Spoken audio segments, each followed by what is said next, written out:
ఖజానా ఖాళీ అయిందని ఏడుస్తున్న చంద్రబాబు అప్పులో ఉన్న సంగతి హామీలో ఇచ్చే ముందు తెలియదా అంటూ కేఎఫ్ఆర్ విమర్శించారు. పవన్ కళ్యాణ్ ను యూజ్లెస్ ఫెలో అంటూ అభివర్ణించిన ఆయన రాష్ట్రాన్ని నాశనం చేస్తున్నారని ఆరోపించారు. కూటమి ప్రభుత్వ విధానాలు ప్రజలకు మేలు చేయకుండా ఉన్నాయని మండిపడ్డారు. ఈ రోజు బడ్జెట్ లో చూస్తే మీరు ఏ విధమైన మహిళలు పెన్షన్లు అన్నారు ఇవ్వట్లేదు. అంతకంటే ముఖ్యం కుటుంబంలో నలుగురుంటే 15,000 60,000 తల్లికి వందనం అన్నాడు, తండ్రికి అప్పడాలు అన్నాడు. తల్లికి వందనం లేవు, తండ్రికి అప్పడాలు లేవు, తాతకి ఫ్లయింగ్ కిస్ ముద్దులు తప్ప ఏమీ లేవు.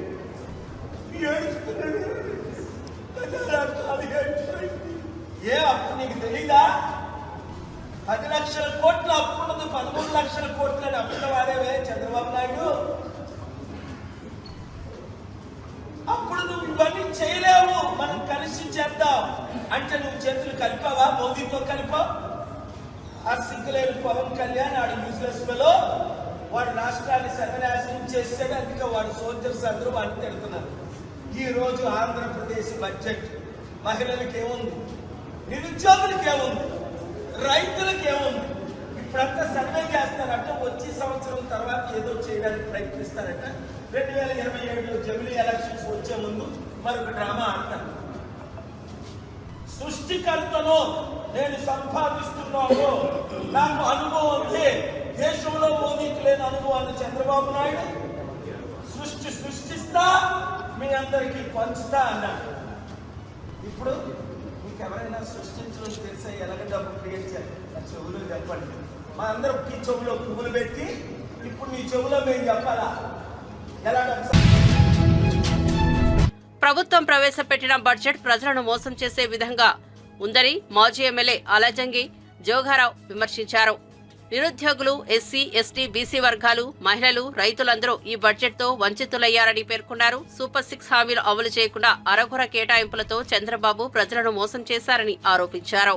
రాష్ట్రంలో ప్రవేశపెట్టిన బడ్జెట్ 2025-26 సంవత్సరానికి పెట్టిన బడ్జెట్ చూస్తే బాబు షూరిటీ, మోసం, వంచన గ్యారంటీ అనేటట్టుగా ఈ రాష్ట్రంలో ఉండే అన్ని వర్గాలను మోసం చేసేటట్టుగా, మరి ముఖ్యంగా ఈ రాష్ట్రంలో ఉండే మహిళల్ని, యువతను, మరి ముఖ్యంగా నిరుద్యోగ యువతలను, అలాగే ఎస్సీ, ఎస్టీ, బీసీలను, అలాగే పిల్లలను, రైతులను కూడా వంచన చేసేటట్టుగా ఈ రాష్ట్ర బడ్జెట్ ఉందని చెప్పడానికి ఇది ఈరోజు ప్రవేశపెట్టిన బడ్జెట్ ప్రత్యేకంగా కనబడుతుంది.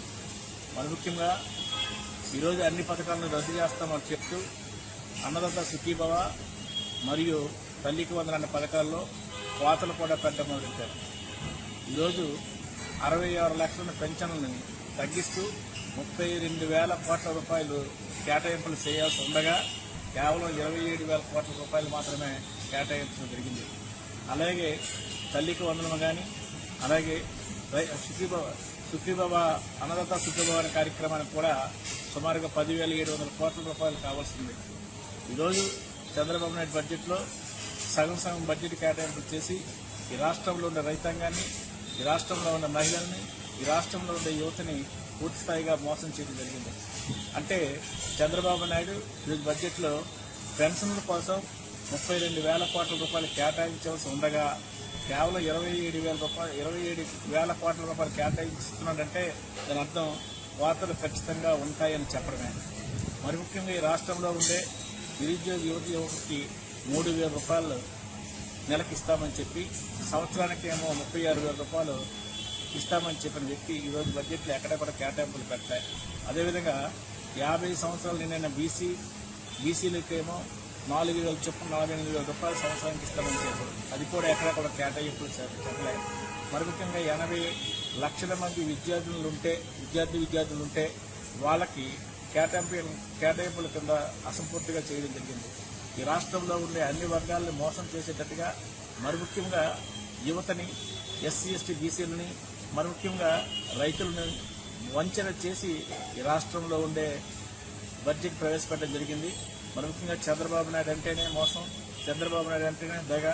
ఈ రాష్ట్రంలో అన్ని వర్గాలను మోసం చేయడం కాకుండా మహిళలను మోసం చేసిన ప్రభుత్వం ఈ ప్రభుత్వం చెప్పడానికి నిజంగా చాలా బాధతో ఈరోజు ఈ రాష్ట్ర ప్రజలందరూ కూడా గుర్తించాలి. చంద్రబాబు నాయుడు ఈ మోసాలని, ఈ మరొకసారి ప్రజలు గుర్తించాలని నేను ఈ ద్వారా వేడుకుంటున్నాను. అమెరికా అధ్యక్షుడు ట్రంప్, ఉక్రెయిన్ ప్రెసిడెంట్ జెలెన్స్కీ మధ్య మాటల తూటాలు పేలాయి. ఈ మేరకు రష్యా దాడులను అరికట్టాలని, ఇరు దేశాల మధ్య శాంతి ఒప్పందం కుదుర్చుకోవాలంటూ జెలెన్స్కీ శుక్రవారం అమెరికా మద్దతు కోసం వైట్ హౌస్ వచ్చారు. అయితే ఇందుకు బదులుగా ఉక్రెయిన్లోని అరుదైన ఖనిజాలు త్రవ్వడానికి అనుమతించాలని ట్రంప్ కోరారు.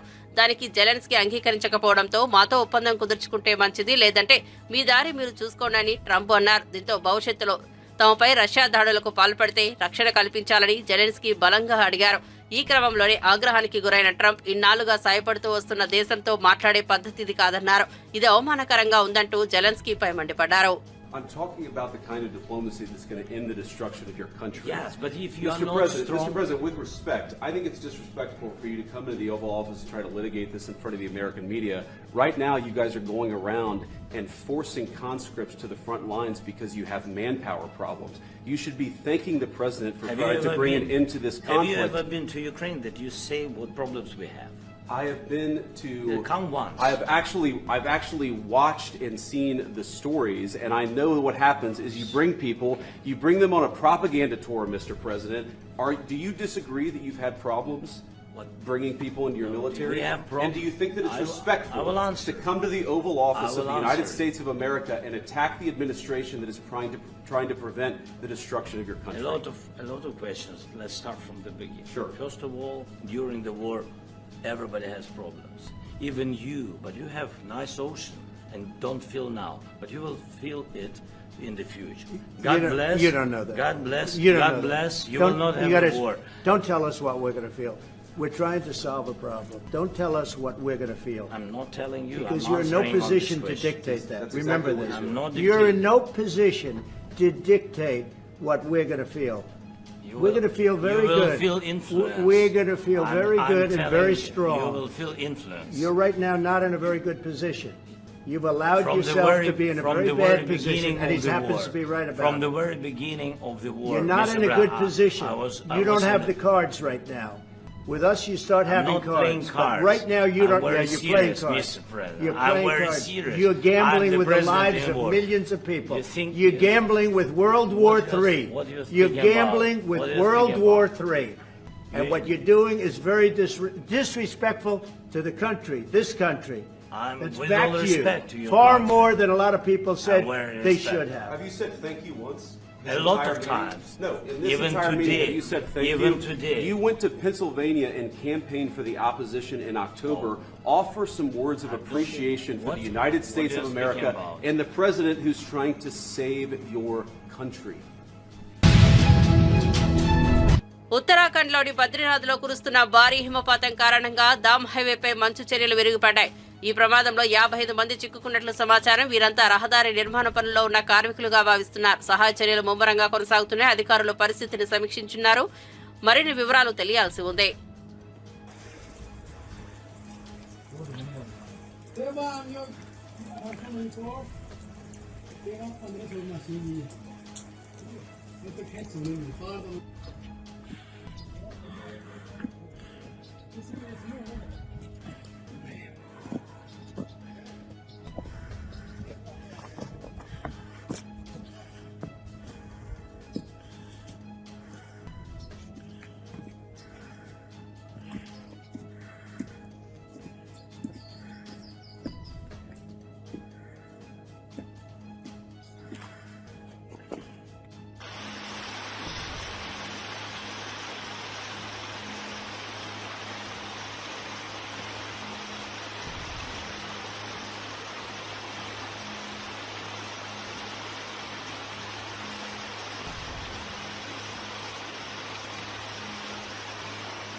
యాదగిరిగుట్ట శ్రీ లక్ష్మీనరసింహస్వామి వారి వార్షిక బ్రహ్మోత్సవాలకు శ్రీకారం చుట్టనున్నారు.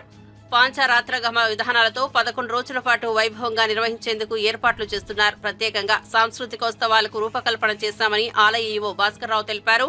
ఈ నెల 7న రాత్రి ఎదురుకొలు వేడుక, 8న రాత్రి స్వామివారి తిరుకల్యాణ మహోత్సవం, 9న రాత్రి దివ్య విమాన రథోత్సవం నిర్వహిస్తారు. 11న గర్భాలయంలోని మూలవరులకు నిర్వహించే సహస్ర ఘటాభిషేకంతో బ్రహ్మోత్సవాలు పరిసమాప్తమవుతాయి. శనివారం నుంచి నెల 11 వరకు స్వామివారి నిత్య కళ్యాణం, శ్రీ సుదర్శన నారసింహ హోమం నిర్వహణ ఉండనుందని ఈవో వెల్లడించారు.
Welcome to top headlines. Lok Sabha నియోజకవర్గాల పునర్విభజనను జనాభా లెక్కల ప్రాతిపదికన చేపట్టి దక్షిణాది రాష్ట్రాలకు అన్యాయం చేస్తే అది తీవ్ర సంక్షోభానికి, తిరుగుబాటుకు దారితీస్తుందని, దాన్ని అంగీకరించే ప్రశ్నే లేదని ముఖ్యమంత్రి రేవంత్ రెడ్డి హెచ్చరించారు. కుటుంబ నియంత్రణ విధానాలను పటిష్టంగా అమలు చేసినందున దక్షిణాది రాష్ట్రాల్లో జనాభా తగ్గిందని, సరిగా అమలు చేయని ఉత్తరాదిలో విపరీతంగా పెరిగిందని సీఎం తెలిపారు. దక్షిణాది రాష్ట్రాలను ఆర్థికంగా, రాజకీయంగా నిర్వీర్యం చేయాలని బీజేపీ కుట్ర పన్నుతోందని ఆయన ఆరోపించారు.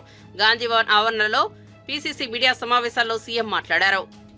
డబ్బులు ఉన్నాయంటున్నాడు అంటే ఆయన ఉద్దేశం ఏంది? మెట్రో రైలు కట్టొద్దనే కదా. మూసీకి ఈరోజు నిధులు అడిగితే అవహేళన చేస్తున్నాడు, అడ్డుపడుతున్నాడు. మూసీలో పోయి ఆయన నిద్ర చేస్తా అంటున్నాడు. మరి గుజరాత్లో సబర్మతి నదిని వాళ్ళు ప్రక్షాళన చేసుకోవచ్చు, ఉత్తరప్రదేశ్లో గంగా నదిని వాళ్ళు ప్రక్షాళన చేసుకోవచ్చు. ఢిల్లీలో మొన్న జరిగిన ఎన్నికలలో యమునా నదిని ప్రక్షాళన చేస్తామని ఢిల్లీలో బీజేపీ ప్రభుత్వాన్ని ఏర్పాటు చేసింది.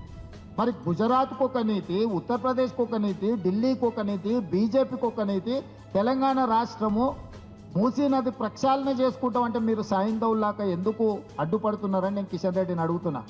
కిషన్ రెడ్డి 100% సైంధవ పాత్ర పోషిస్తున్నాడు.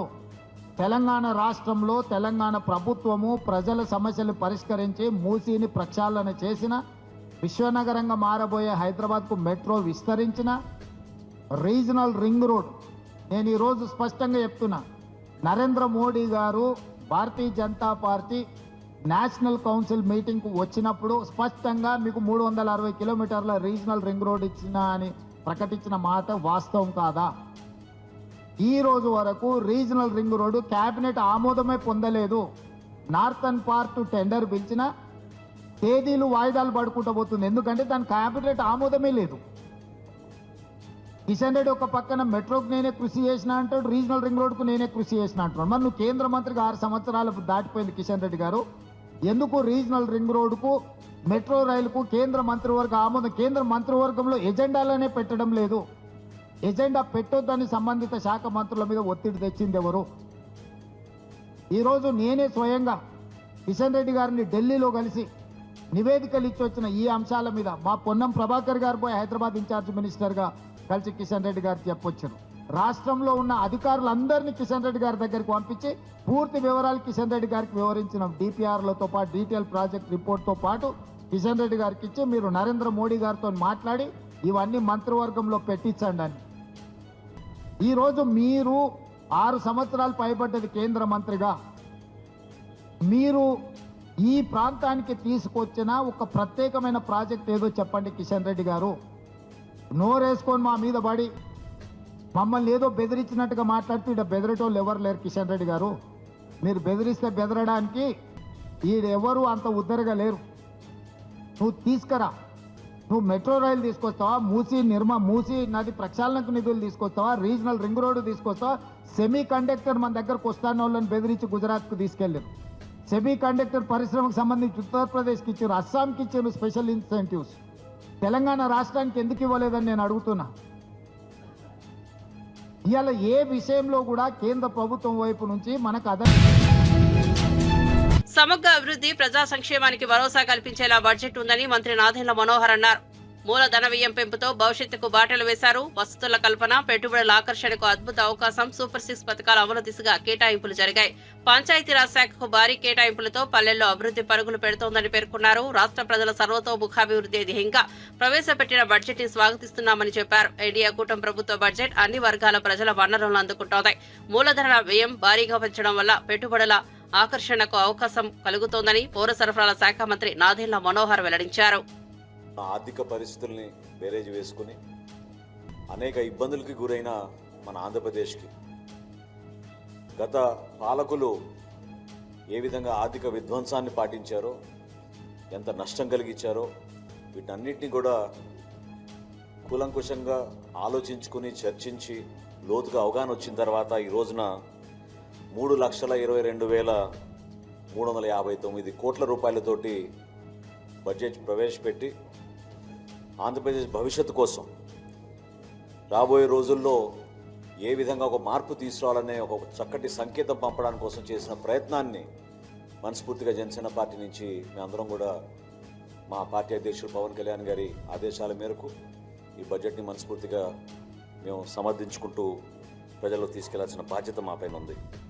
ప్రత్యేకంగా క్యాపిటల్ ఎక్స్పెండిచర్, మూలధన వ్యయాన్ని ఏ విధంగా గత 4 సంవత్సరాల్లో ఏమాత్రం మౌలిక సదుపాయాల కల్పనలో కానివ్వండి, లేదా రాష్ట్రంలో పెట్టుబడులు రావడం కోసం ప్రధానమైన ఆకర్షితమైన నిధులు వైసీపీ ప్రభుత్వం ప్రవేశపెట్టలేదో దానిపైన ప్రత్యేకంగా ఈసారి సుమారు 47,000 కోట్ల రూపాయలు కమిట్ అవ్వడం అనేది నిజంగా మేమందరం కూడా హర్షిస్తున్నాం. రాబోయే రోజుల్లో రాష్ట్ర వ్యాప్తంగా అభివృద్ధి కార్యక్రమాలు జరగాలి. దానికి అవసరమైన ఈ క్యాపిటల్ ఎక్స్పెండిచర్ ఖచ్చితంగా ప్రజల్లోకి తీసుకెళ్లే విధంగా పారిశ్రామికవేత్తలు కానివ్వండి, ప్రతి గ్రోత్ కారిడార్లో కూడా మనం అభివృద్ధి కార్యక్రమాలు చేయడానికి ఈ 47,000 కోట్ల రూపాయల క్యాపిటల్ ఎక్స్పెండిచర్ ఉపయోగపడుతుందని మనస్ఫూర్తిగా మేమందరం కూడా ఈరోజు హర్షం వ్యక్తపరుస్తున్నాం.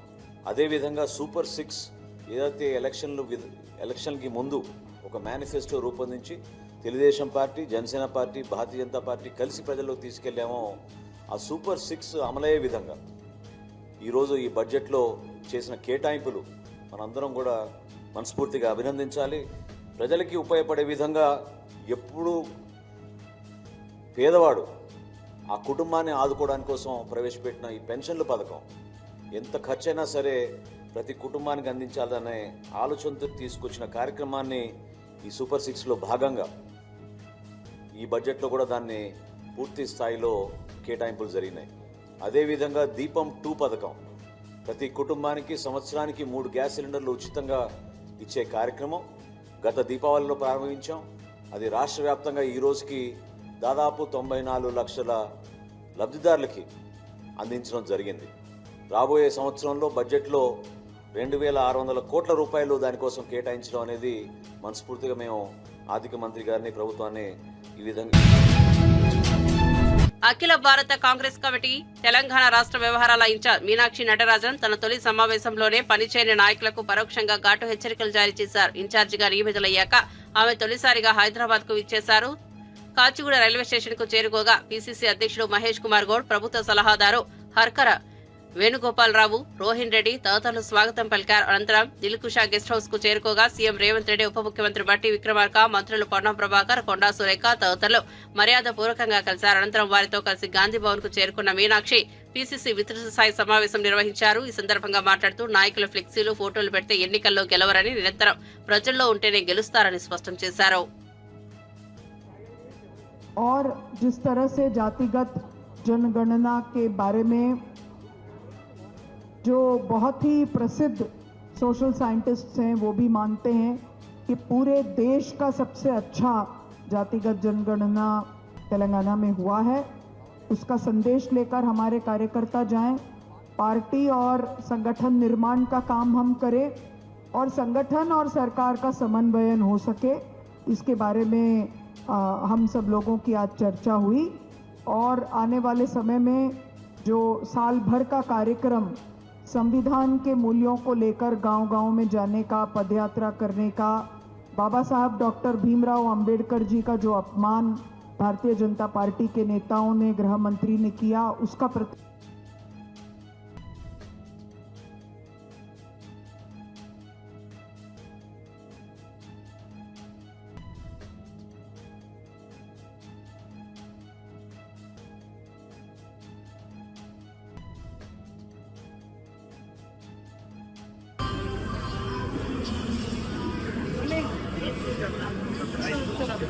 तेलंगाना में जिस तरह से पिछले एक साल में लोगों के बीच में हमारे पार्टी की सरकार ने काम किया है, जो घोषणा पत्र के वायदे हैं, जो न्याय पत्र के वायदे हैं, उसको पूरा करने का काम किया है। और जिस तरह से जातिगत जनगणना के बारे में जो बहुत ही प्रसिद्ध सोशल साइंटिस्ट्स हैं वो भी मानते हैं कि पूरे देश का सबसे अच्छा जातिगत जनगणना तेलंगाना में हुआ है, उसका संदेश लेकर हमारे कार्यकर्ता जाएं, पार्टी और संगठन निर्माण का काम हम करें और संगठन और सरकार का समन्वयन हो सके, इसके बारे में हम सब लोगों की आज चर्चा हुई। और आने वाले समय में जो साल भर का कार्यक्रम संविधान के मूल्यों को लेकर गांव-गांव में जाने का, पदयात्रा करने का, बाबा साहब डॉक्टर भीमराव अंबेडकर जी का जो अपमान भारतीय जनता पार्टी के नेताओं ने, गृह मंत्री ने किया, उसका प्रतिकार करें। और जो राहुल जी का संविधान के मूल्यों को लेकर चलने का संदेश है, उसको लेकर हम गांव-गांव में जाएं। उसके लिए आज हमारे सभी नेताओं ने अपनी बात रखी, हमारे सांसदों ने, हमारे कैबिनेट के मंत्रियों ने, माननीय मुख्यमंत्री जी ने, प्रदेश कांग्रेस कमेटी के अध्यक्ष और प्रभारी ने, सभी ने अपनी बात रखी है। और हम उम्मीद करते हैं कि आने वाले समय में వరంగల్ నగరంలోని జాతీయ సాంకేతిక విజ్ఞాన సంస్థలో స్ప్రింగ్ స్ప్రీ 2025 సాంస్కృతిక మహోత్సవాన్ని నిర్వహించారు. ఈ కార్యక్రమానికి ప్రముఖ హాస్య నటుడు బ్రహ్మానందం హాజరై మాట్లాడారు. విద్యార్థులు ఎన్ని ఆటంకాలు ఎదురైనా బాగా చదువుకొని ఉన్నత స్థానాలకు చేరుకోవాలని ఆకాంక్షించారు. ప్రముఖ హాస్య నటుడు బ్రహ్మానందం అన్నారు, కృషి పట్టుదలతో ఈ స్థాయికి వచ్చారన్న బ్రహ్మానందం జీవితంలో ఎక్కడా రాజీ పడకుండా ముందుకు సాగాలని విద్యార్థులకు సూచించారు. ఒక మాటలో చెప్పాలంటే ధైర్యం చెప్పడం కోసం నేను ఇక్కడికి వచ్చాను. ఎందుకంటే చదువుకోవాలి అనే గోల్, అనే గమ్యం మనకు ఉన్నప్పుడు you should love the goal as well as you should love the path also. గమ్యాన్ని ఒక్కదాన్నే కాకుండా మార్గాన్ని కూడా మనం ప్రేమించాలి. మార్గ మధ్యలో అనేక రకాలైన ఇబ్బందులు, డిస్టర్బెన్సెస్ అన్ని వస్తాయి తెలుసు. అయినా నేను నా decision is I want to complete my post graduation any cost, ఎలాగైనా కానివ్వండి. కష్టపడి చదువుకొని ఎన్నో అడ్డంకులు వచ్చినా సరే, ఎంతమంది చిన్న చిన్న అవహేళనలు తప్ప అటువంటి స్థితి నుంచి మనకి ఆదర్శం ఎవరవ్వాలి అంటే ఒక లాల్ బహదూర్ శాస్త్రి, అంబేద్కర్, మన అబ్దుల్ కలాం, వీళ్ళందరూ కష్టపడి చదువుకుని పైకి వచ్చిన వాళ్ళు. అక్కడ రైల్వే స్టేషన్ లో ఛాయలు అమ్ముకుని పైకి వచ్చిన ఇవాళ మోడీ, ఇలాంటి వాళ్ళందరూ ఉన్నారంటే వాళ్ళు ఎక్కడో కాంప్రమైజ్ అయి ఉన్నట్టయితే ఈ స్థితికి వచ్చేవాళ్ళు కాదు. దేర్ ఆల్ ది ఇప్పుడు నేను చెప్పిన వాళ్ళు పొలిటీషియన్స్ కావచ్చు. అలా కాకుండా కష్టపడి ఎన్నో వాటిని అధిగమించి వచ్చినటువంటి ఫిలాసఫర్స్ ఉన్నారు మన దేశంలో. అది ఒక రామకృష్ణ పరమహంస కావచ్చు, ఒక వివేకానంద కావచ్చు, లేకపోతే ఒక జిడ్డు కృష్ణమూర్తి కావచ్చు. ఇలాంటి వాళ్ళందరూ they are all great philosophers. They squeeze the life and draw the gist అంటే has given to the entire human community. నాకు ఆ గుర్తింపు రావాలంటే నేనేం చేయాలని నేనే మార్గాన్ని అన్వేషిస్తున్నప్పుడు God has shown me the way. God will give you always chance, he won't give you choice. మనకి ఏం చేయాలో చెప్తాడంతే తప్ప ఈ 5-6 మీ ముందు పెట్టి ఏది కావాలో అది కోరుకోండి అని చెప్పడు. ఇచ్చిన దాన్ని మనం సద్వినియోగపరచుకోవాలి. అలాగే నాకు సినిమాల్లో నటించేటువంటి అవకాశం వచ్చింది. సినిమాల్లో నేను నటించి ఇవాళ ఈ స్థితికి వచ్చి అలా ఉంటే గానీ మన జీవన విధానం, మన బతుకుదరువు ముందుకెళ్ళదు. కాబట్టి అటువంటి స్థితి నుంచి ఒక్కొక్క అడుగు వేస్తూ వచ్చి ఇవాళ మీ ముందు నిలబడి ఇంతమంది స్టూడెంట్స్ ని అడ్రస్ చేయగలిగినటువంటి కెపాసిటీ నాకు భగవంతుడు ఇచ్చాడు అంటే అది పట్టుదల, కృషి. ఆ పట్టుదల కృషితో నేను ఇవాళ ఎక్కడ ఉండగలిగానంటే మీరు ఒకటి గుర్తుపెట్టుకోండి, ఎప్పుడు కాంప్రమైజ్ అయిపోయే లైఫ్తో ఇంకా చాలు అనుకునేది కాదు. You should go ahead. Life is a game, should play it. కానీ if you have good health, you will have good thoughts. If you have good thoughts, you will do good things. If you do good things, you will get good result. If you get good result, God will happy, if at all He is there. If God is there, He will give you moksha. ఇది ఒక్కటే simple logic నేను చెప్పాలనుకుంది. నువ్వు మంచి పని చేస్తే, నా బిడ్డ ఇంత మంచి పని చేశాడు, ఇన్ని సత్కార్యాలు చేశాడు, ఇన్ని సత్ఫలితాలను అనుభవించేటట్టు చేశాడని తండ్రి సంతోషిస్తాడు. మనందరికీ తండ్రి ఎవరంటే భగవంతుడు అంటాం చూడండి, వాగర్ధావివ సంపృక్తవు వాగర్ధ ప్రతిపత్తయే జగతః పితరౌ వందే పార్వతీ పరమేశ్వరవు. పార్వతీ పరమేశ్వరులు ఈ జగత్తుని సృష్టించి వాళ్ళైతే వాళ్ళు ఈ బిడ్డలందరినీ చూసి ఆనందిస్తాడు, అందరికీ మోక్షాన్ని ప్రసాదిస్తాడు. కాబట్టి మోక్షం అనేది అది వేరే సపరేట్ ఆర్టికల్. దాన్ని మనం తెచ్చుకోవడం కోసం ఏవేవో చేయాలంటే do good things, you will get మోక్ష. సింపుల్.